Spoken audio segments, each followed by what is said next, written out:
Wedding videographers are often picked last for the team. The photographers get the cover of the magazine, they get the front of the room.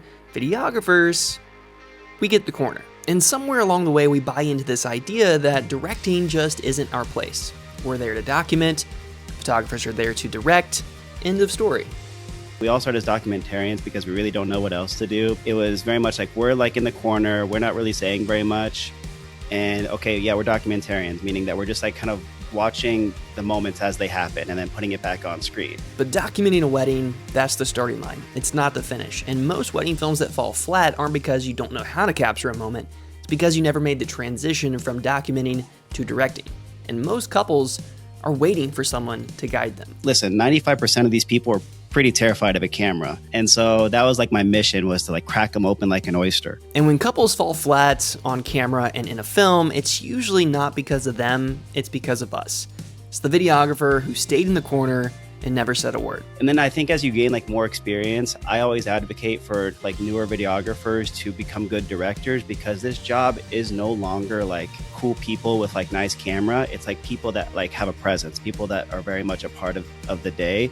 And that includes having to get out of that shell, practice a little bit of courage and bravery, and actually like start like posing people. Now, we can call this preference. We can argue about the nature of this job and our role as wedding videographers all day long. But the reality here is, if you want to make a film that feels like a movie, that also feels real and authentic at the same time, you have to have the courage to step in and step back strategically. And Kyle Hustis breaks it all down in this episode today. This is the How to Film Wedding Show.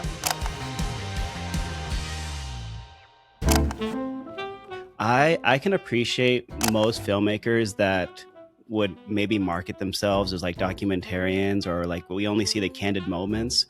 And I feel as though it's good marketing, but it's not so much like, it wouldn't be enough for maybe myself personally, considering it's been about 11 years. And through that, I feel like we all have kind of like shared experiences when it comes to like this journey, where we all start as documentarians because we really don't know what else to do. Because especially, you know, back in our day, it was very much like we're like in the corner, we're not really saying very much.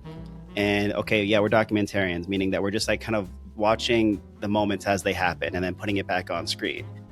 And then I think as you gain like more experience, I always advocate for like newer videographers to become good directors, because this job is no longer like cool people with like nice camera. It's like people that like have a presence, people that are very much a part of the day. And that includes having to get out of that shell, practice a little bit of courage and bravery, and actually like start like posing people and getting them well composed and getting them well framed. And like, that's probably the biggest piece of advice I have to like newer people, is like, you could really, at least at first, or, you know, I know that we all have those little bit of nerves on a wedding day, but I think the biggest piece of advice would be to make yourself a presence early, because that's going to make it a lot easier for you to continue to make yourself known and be that much more comfortable with directing couples during the wedding day. Because at least for me, it's kind of like this mixed bag of what's expected of me. Because if you watch like a full video of mine, there's probably a hybrid of like stuff that I've made look good, and also stuff that is purely just like just like documentary filmmaking, where I'm just like watching the moment and then having the courage to not let it be on the cutting room floor and actually using it in a wedding video, because that's what makes like the day perfect, right? It's this shift between like what was perfection back in the day, maybe like the early 2000s, where it's like, no, perfection means using the best of the best in slow motion, perfectly framed, perfectly edited, and a little bit slower, a little bit more whimsical. And nowadays, in my opinion, the description of the perfect wedding film is the authenticity. Not to take away from what I'm directing, but I think they both go so well hand in hand, because a lot of couples, for me, depending on who wants me to be there, will either really appreciate the fact that things are so authentic, and I'm using maybe clips that other people might not use, of like a scream or someone falling down, just however it fits in that story. And also a mix of, oh, there's other people that really love my editorial work and love the fact that even though they might not be so confident in themselves to do so, they look really good. They are the hero of the story, because I kind of put them at ease, directed them, put them in cool spots.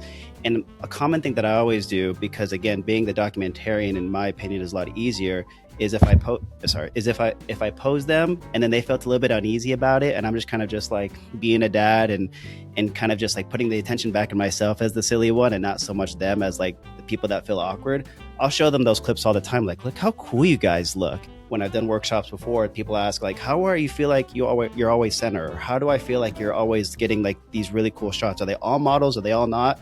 And I say, listen, 95% of these people are pretty terrified of a camera, but it's just my experience of in getting over the fact that like, okay, I decided to be a director, therefore I'm okay with like being involved with moving them around, talking to them during their wedding day. Let's just be honest with ourselves for a second. If you're a wedding filmmaker and you've been doing this thing for 4 or 5 years, even if you've been doing it for 2, if you film 20 to 30 weddings a season, you've probably felt it at some point. The pressure, the stress of deadlines, staring at empty timelines, watching your backlog continue to rise while you're filming weddings on the weekend, you're doing family stuff during the week, and you start to wonder, how in the heck am I going to be able to sustain this? Truthfully, that's the big question we all ask ourselves at one point, because that fire, that passion, that hustle, that grind, that ambition that we had so fiercely at the start of this journey does start to dwindle because we get exhausted, we get tired managing everything by ourselves. And that's really where you start to realize that when it comes to entrepreneurship, when it comes to running a business, you need help.